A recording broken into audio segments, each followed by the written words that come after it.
Well, course is actually terrific condition now. It has been quite a challenge. Obviously, we've had a very dry period up until the start of June, and very limited staff being able to work on site. So those that have been here have worked really hard.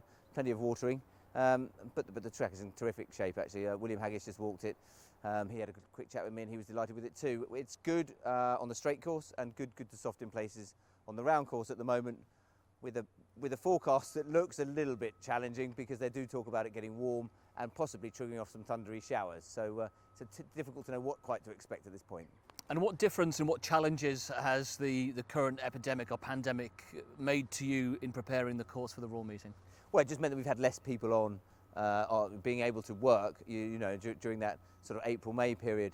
Of course, we haven't been racing either, so it is virgin ground. The track hasn't been used at all since it was used last October. So it is in beautiful condition. But obviously, our work practices have had to change in order to be social distancing and not sharing vehicles. Lots of changes to our general day-to-day work practices have altered in terms of reducing any risk of cross-contamination, which throws up its challenges. And in line with the BHA guidelines, what measures have you had to put in place to ensure that this meeting can take place behind closed doors in a safe manner? Well, restricting number of people for a start. I mean, that's been part of the BHA's. Part of the BHA guidelines is only limiting the number of people that can come on site at any one time. Then limiting numbers of people in certain areas, limiting numbers of people in the parade ring, ensuring that PPE is available, trying to create one-way systems where we can to reduce again loitering or cross-contamination between people and enable them to be socially distant. So we've taken a lot of those measures into consideration and built a plan, and I'll talk you through some of those in a minute. And we've got little flags all around the parade ring, presumably to allow people to social distance while they're talking to jockeys and also watching the race on the screen.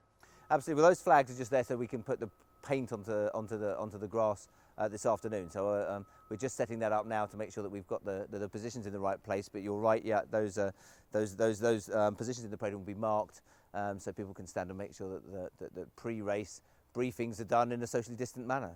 And anybody watching a race on the screen, it'll be a familiar sight. But will there be any sort of changes, say, for unsaddling over a bigger area to allow social distancing? Well, I mean, we've restricted our maximum field sizes here to 24. Of course, we could have the 30 over the straight mile course, and we would normally in races like the Royal Hunt Cup. They have been reduced to 24.